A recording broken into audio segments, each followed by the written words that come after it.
Magandang gabi, magandang umaga, magandang hapon sa lahat. Gerard Claudio here. So sa training video na to, ang pag-uusapan natin ay totoo bang may passive income sa network marketing? It's possible, 'di ba, na marami sa atin na marami ka na mga pwedeng simulan na negosyo or pagkakakitaan sa labas. Pero pinili mo ang network marketing sa isang dahilan dahil sa pupwede ka daw mag-passive income dito. Tama ba? Yun ba yung dahilan kung bakit ka nasa network marketing? Like, aside sa passive income, yung laki ng income. So, malaki ng income tapos passive pa. Passive pa. Tama? So pag-usapan natin to kasi uh, maraming sa atin na pumasok sa network marketing, kasama na ako doon na may mga maling pag-unawa kung paano ba talaga nag-cooperate ang network marketing. Ready na ba kayo para mapag-usapan natin dito? Type nyo ready, type nyo yes. So, by definition, ano ba yung passive income? Para at least maliwanag sa atin. Tapos, tingnan natin kung possible pa talaga siya sa network marketing. So, ang passive income, ito siya, no? By definition, ng karamihan, ito na, karamihan. At pagkaunawa ng karamihan is, ito yung income na kahit natutulog ka, kumikita ka. Passive income. Ibig sabihin, with no direct input, kumikita yung pinagkakakitaan mo or whatever is that, no? Maraming ways paano ka mag-passive income tulad ng lalong-lalo na investment. Example, meron kang 5 pintuan na apartment. So, mga ganun. So, o may commercial space ka na pinaparentahan with sobrang liit o minimal ng effort mo na nilalagay, kumikita ka. So, possible ba sa network marketing yon na natutulog ka lang, tapos natutulog ka, kumikita ka tuloy-tuloy? So, let me tell you this. Paano ba nag-ooperate ng network marketing? Grabe na paikot-ikot ako. Pero paliwanag ko muna to. Paano ba nag-ooperate ng network marketing? Nag-ooperate ng commission mo sa network marketing, base yan sa volume ng sales na napoproduce ng team mo. Diyan pumapasok yung commission. So, ibig sabihin, kung ilan yung sales na napoproduce ng team mo, percentage nun, yun yung income mo. Okay? So, yun yung maganda sa network marketing kasi hindi lang sa yung effort, basically, effort siya ng kabuuan ng team. Tama ba? Right? So, possible ba yung passive income? The answer is yes, possible. Pero ano ba yung... Pero meron tayong mga bagay na kailangan maintindihan. Hindi siya full passive income na naglagay ka lang pera ngayon at patutulugin mo yung pera mo ngayon mismo, pag join mo ngayon, tapos wala kang gagawin, tapos hihintayin mo na lang siyang lumago. Hindi po ganun ang network marketing. So kung ganun po yung pagkakaunawa po ninyo sa network marketing, lalong-lalo na ganun binenta yung idea sa inyo network marketing. O sige, meron ba sa inyo, ganito yung binenta sa inyo, type nyo nga relate, yung sasabihin sa'yo, o ito yung package na kunin mo para hindi ka na magbenta, tapos ako nang bahala sa'yo. Ako maglalagay ng downline sa'yo. Meron bang po nangako ng ganun sa inyo? Okay lang ba sabihin ko na sa inyo, medyo kabahan ka na. Kasi, inasa mo, yung laki ng income mo, inasa mo siya sa isang tao na hindi ka sigurado kung magiging totoo siya sa sinabi niya sa'yo. Tama ba? So, kaya maraming mga nadi-discourage, maraming naiinis, maraming nagagalit sa network marketing dahil sa mga ganung uri ng transaction. Kasi marami sa atin na gusto nating kumita sa network marketing pero ayaw nating magtrabaho. So, kaya gusto ko lang linawin na yes, merong passive income sa network marketing. At pag-uusapan natin kung paano siya nakukuha, but at the same time, hindi siya yung tipong ngayon ka mismo naglagay ng pera at patutulugin mo yung pera mo at aasa ka na lang na kung sino man yung nag-pay in sa'yo is lalagyan niya, siya yung mag-build para sa'yo. Yun yung iniisip ng karamihan. Meron pang isang mindset ng karamihan na gusto nilang magtrabaho pero ayaw nilang magtrabaho for a long period of time. Ibig kong sabihin, may mga nag-join sa network marketing na ganito sinasabi. Maka-pay in lang ako ng 2, meron ako isang leader sa left tsaka isang leader sa right, masaya na ako. Okay na ako doon. Alam mo yun, yung tipong basta kumita lang, ano yung kada like, ma-max out ko lang yung isang head, yung isang account, okay na ako doon.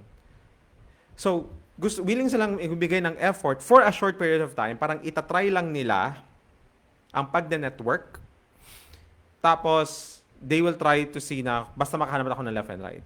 So, magre-retire na agad ako, hindi na ako magtatrabaho, hindi na ako gagalaw, wala na ako ibang gagawin, kundi, wala na. Yun yung iniisip, yun yung mindset. So yun. So, meron namang problem with duration doon. Yung isa, talagang wala siyang gagawin. Yung isa, gusto magtrabaho pero with limitations. Parang ganito lang ako. Tapos dapat ano. Meron namang iba na nag-effort talaga, tapos nakahanap na ng mga teammate, tapos pero na-attrition sa isang leg, na-attrition sa isang na-attrition sa isang leg niya o side niya. Ayaw niya na mag-build doon kasi parang hindi na ako mag-effort kasi bakit pa ako mag-effort, binigay ko ng effort ko. Nakuha niya ibig kong sabihin. Sino nakaka-relate doon kung nakaka-relate ka sa mga gitong klaseng mga mentality, no? So, kapag gano'n ang mindset mo, whether you like it or not, gusto kong sabihin to, hindi ka talaga magpa-passive income sa network marketing. In fact, ayokong gamitin yung word na passive income. Kahit sa company namin, hindi ka pwede magsabing passive income. Kasi nga, iba nga yung dating sa tao. Akala ng mga tao, investment siya. Hindi po investment ang network marketing. Naglagay ka ng pera dito, meron kang stocks or meron kang supply or meron kang product na makukuha. And ang pagkukuha mo ng stock o pagkukuha mo ng product, ang goal mo dyan is makalat mo yan. Magkaroon ka ng customer and then magkaroon ka ng mga tao as well. You have teammates as well. You have your what you call teammates or downline na gagawin din yon. Nakuha niyo bibig kong sabihin. So, ganun ka magbe-build. And it takes time to build. So, kaya ang term namin leverage income, hindi passive income. Yes, may nagpa-passive talaga sa network marketing. Pero, paano ko i-define yung passive income sa network marketing? Ang passive income sa network marketing, kahit na attrition ka na, tuloy-tuloy pa rin pasok ng income sa'yo. Passive yon. Pero ang leverage is, yung teammate mo, merong na-produce. So, may kinita ka on behalf of that. Hataw. Nakuha nyo ba? Type nyo nga clear, type nyo nga yes. O nakaka-follow kayo, type nyo follow dyan sa chat, sa may comment para makita ko kayo. So yon. So, sinasabi ko to kasi, hindi ako gumagamit ng word na passive. Kahit sa mga teammates ko ngayon, kasi iba ang impression ng karamihan. So, akala ng karamihan, nasa 1 month, 2 months, 3 months, 5 months na sila, bakit wala pa yung passive income ko? Nasaan na yun? Hindi guys. Negosyo po. Isipin nyo siya as negosyo. In fact, sabi ni Eric Worre, isipin mo siya as trabaho. Ibig sabihin, wag mong iisipin na nasaan yung result. At ito po yung payo ko sa lahat ng mga bago sa network marketing. Or, nagsisimula ka ulit sa network marketing. Okay? Yung gusto mong mag-revamp, gusto mong mag-reset sa network marketing. Ganito yung mentality. For 1 year straight, wag na wag kang magbibilang ng effort. Wag na wag kang magbibilang ng resulta. So, ano ibig ko sabihin? So, ibig ko sabihin, pagpasok mo mismo sa network marketing, wag na wag kang magbibilang ng resulta. Wag mong bibilangin kung ilan yung kinita mo, ilan downline mo. Wag mong i-set aside mo yon. Ang bibilangin mo, ilan yung kinakausap ko, ilan yung nagiging hataw ko, ilan yung napoproduce ko na team. Pero wag na wag kang magbibilang ng income o result o travel o whatever. Ang gagawin mo, bibilangin mo yung hataw mo. Ilan yung binigay ko na effort ngayon. In the next 12 months, in the next 1 year, yun ang gawin mo. Ilan yung nakakausap ko, ilan yung bagong lead ko, ilan bagong prospect ko, ilan yung na-deal ko, ilan yung mga customers ko. Ganun yung titingnan mo. Performance-based versus result-based. Kapag ganun ang gagawin mo, mas malaki ang chances na mas-survive at aangat ka sa network marketing. Versus na bago ka pa lang sa network marketing ngayon, at nagbibilang ka na kagad ng resulta. Nakuha? So, bakit ko sinasabi sa inyo to? Kasi, madalas sa mga network marketers, mali kasi yung pananaw. Kasi nga, hindi ko rin kayo masisi kasi binenta sa inyo ng madali ang network marketing. Like example, some of you guys have experienced this na, sige, kunin mo tong package na to para ito yung package na kukunin mo. Saka ngayon, pag nakuha mo tong package na to, wala ka nang gagawin agad. Ako nang bahala sa'yo. Wala ka nang ibebenta and all. Guys, walang ganun. Maniwala ka sa akin. Walang ganun. Sinasabi ko na sa inyo, wala pong ganun. Kung ayaw mong akong pakinggan dahil sa naniniwala ka pa rin dito sa tao na nagsabi sa iyo nun, sinasabi ko na sa inyo to, sa tagal ko sa network marketing, wala pong ganun. Lahat mo nang umaangat sa network marketing, humahataw po talaga ang mga yan. Magaling silang maghanap ng mga leaders, magaling silang mag-attract ng mga leaders sa network marketing business nila, magaling silang mag-build ng system sa network marketing business nila, maayos silang mag-train, nagka-create sila ng system. Ganun po nangyayari. Pero yung sasabihin mo na uupo ka lang at gagawin mo lang, go with the flow ka lang, wala pong ganun. Maniwala ka sa akin. Marami pong mga aspect ng network marketing business na pwedeng magpatumba sa'yo. Example, pagpasok mo, nag-quit yung pagpasok sa'yo, yung apply mo hindi ka sinaportahan. Pwede ba yon? Pagpasok mo, walang support. Pwede yon. So, pwede ka ma-discourage doon. Or, nag-build ka na wala lahat ng team na binild mo. Pwede ba yon? Pwede yon. Possible nangyari sa'yo yon. Tama ba?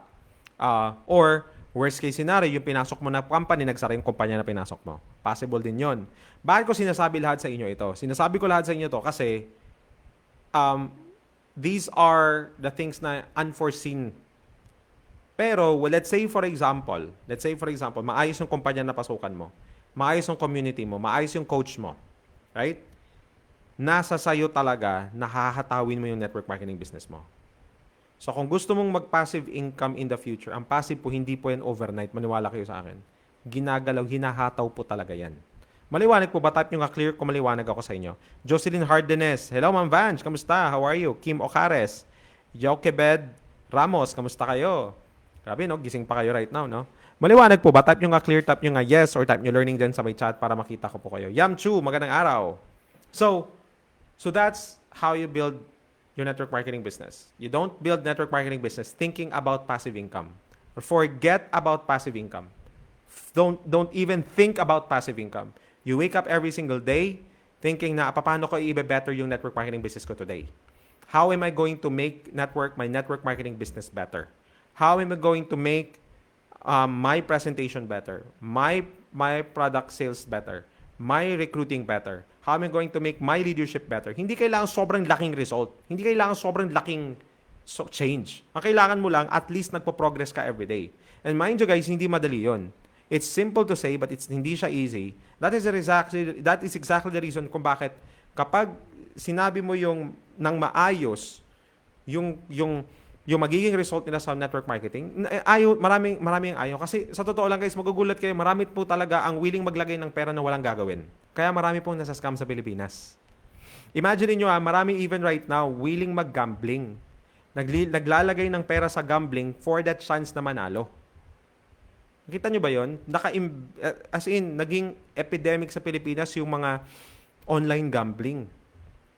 Kasi willing ang tao na sumugal na mag-shortcut, na mag one-time jackpot, kaysa i-develop yung mentality, habits, skills, at system. So, ganito po siya. Yung result mo, directly proportional yan sa hataw mo. Yung action mo o yung hataw mo, kung yung resulta niyan, okay? Di ba, may hataw ka. So, kanya-kanya tayong hataw. Lahat naman tayong hataw, pero iba-iba yung nagiging result. Pero yung result niyan, nag-vary yan sa system na na-build mo. Maliwanag ba? So, result is equal to action. Action that produces result is multiplied by the system. So, nag-gets nyo ba? Are you learning? Type nyo nga yes, type nyo learning, type nyo clear sa dyan sa baba. So, ngayon, tanggalin mo na sa mindset mo na pagpasok mo sa network marketing, wala kang gagawin. Uupo ka lang, maglalabas ka ng gitong halaga, and then I'll just let the people run for me on my behalf. Hindi po talaga mangyayari yon, maniwala kayo sa akin. At some point, kailangan meron kang, you need to work. You can't pay it all the time. Nag-gets big parang hindi mo pwedeng bayaran ang success. Hindi mo pwedeng bayaran ang success. Because your success in network marketing, directly proportional po yan sa growth mo. And ang growth mo is directly proportional sa action at system mo na binibuild, na na-build at na-establish. At hindi po simpleng gawin. It takes time. Kahit nga po yung mga simpleng system lang na personal na lang sa sarili mo eh. For example, system paano mo i-create yung system paano mo i-build yung paano mo i-overcome yung mga example, okay. System like paano mo gagawin yung business ng part-time, paano mo isisikit yung network marketing business mo. Marami diyan na papasok, sabi wala kasi akong time, ganito. Hindi time ang problema mo, system. So ibig sabihin, paano mo masisystematize? How will you gonna be tactically do your network marketing business kahit part-time ka? Maliwanag ba? Type nyo nga clear, type nyo nga yes. So sinasabi ko to guys kasi, ang daming factors. Hindi po pwedeng sabihin mo na maglagay ka lang ng left and right, sila nang bahala. Hindi. Even yung left and right nilagay mo, alagaan mo yan. Even yung left and right nilagay mo, tuturuan mo sila. So paano ituturo mo sa akin ako hindi tayo nag-grow? So kaya punta ka ng PinoyNetworker.org. That's the Pinoy Network Marketing Success Blueprint. Again, sinasabi ko to kasi I wanted to help people. I wanted to help network marketer regardless kung anong kumpanya, compensation plan, or product mo. Because I believe in the network marketing industry. Naniniwala po talaga ako sa network marketing industry. Naniniwala ako na ang industriyang ito, okay, ay malaki ang potential na makapagpabago sa finances ng mga kababayan nating Pilipino.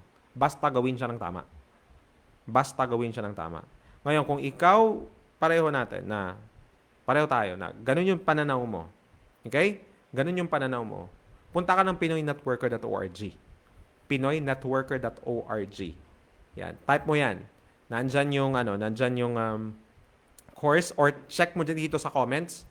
Nandyan sa comment or sa caption nitong video na to. Click mo lang dyan somewhere. Nandyan yung link. That's the Pinoy Network Marketing Success Blueprint. It's only 899 pesos. One-time payment, lifetime access ka na kagad dyan. Okay? Those are just a very simple. Some people say, what's expensive about 899? Ang dami na natulungan ng course na yan. You get that one. Okay? Rup Mea Boob, Ira Ahid, magandang araw sa inyo. Okay? Maliwanag ba? Type nyo nga clear. So,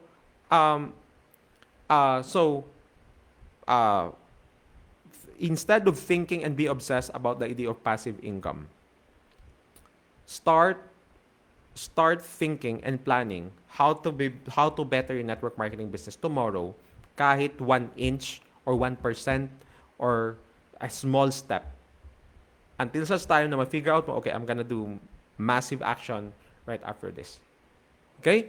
So yes, possible siya, but I'm not gonna say for certain kasi maraming factors to consider. Pero yes, marami ako nakikita talagang, alam mo yun, tuloy-tuloy ang pasok ng commission, tuloy-tuloy ang pasok ng income nila sa pagbe-build. And that's really exciting to think.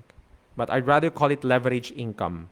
Para yung expectation ng mga tao, lalo na pagpasok sa team namin is, okay, sige, tatrabahuhin ko siya. Diba? Sino sa inyo dito, yung meron ka mga teammates na dahil nga sa dami ng pinangako natin sa presentation sa kanila, sila yung tipo ng pagpasok, either entitled sila sa'yo, or parang entitled sila na, ikaw gumawa ng business ko. Alam mo yung ganun. Possible yun dahil sa mga sinabi natin sa presentation. Kaya wag na wag po kayong mga ngako sa presentation ng hindi nyo kayang panindigan. Because siya baby ko sabihin. So, if I will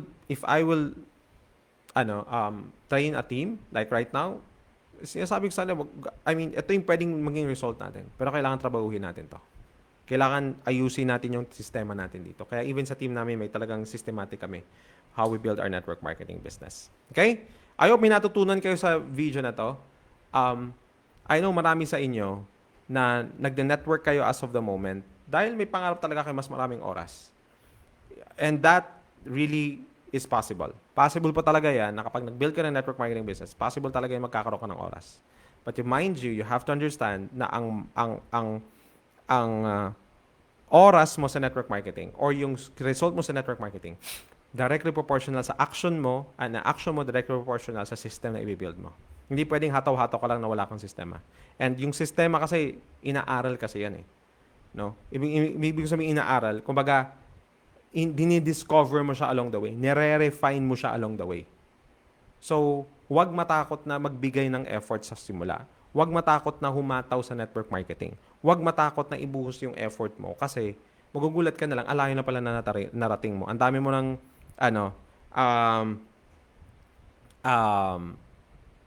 how should I say this? Ang layo na pala at ang dami mo na palang na-achieve. Maliwanag ba? Type nyo nga clear.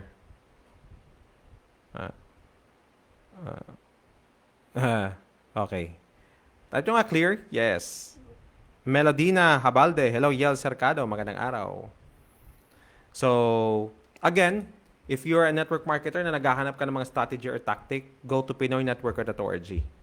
That's the course for all network marketers, regardless of your company, product, or compensation plan. Yun na naman for me, guys. God bless everybody. Let's build our network marketing right. Itama natin yung pananaw natin about leverage or passive income para mas malaki ang chances natin manalo sa network marketing.